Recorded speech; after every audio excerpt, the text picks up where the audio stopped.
If you like mulled apple cider, I'm going to show you a quick and easy way to make it without added sugar. Stay tuned.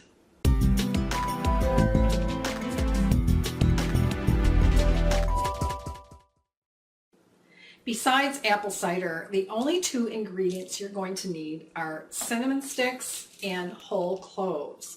So I start with a full gallon of apple cider. Don't buy apple juice. I made that mistake before, but a full gallon of apple cider, and I pull out the biggest saucepan I have that holds an entire gallon.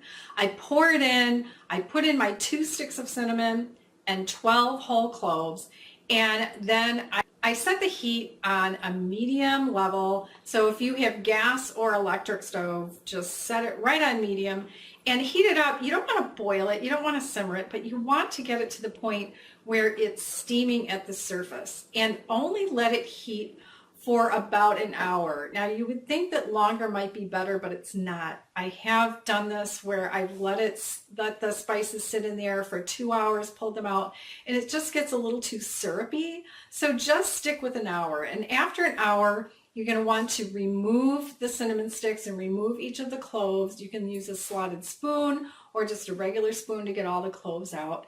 And then it's ready to drink. If you're having a party, just have a ladle nearby and some mugs and let people serve themselves.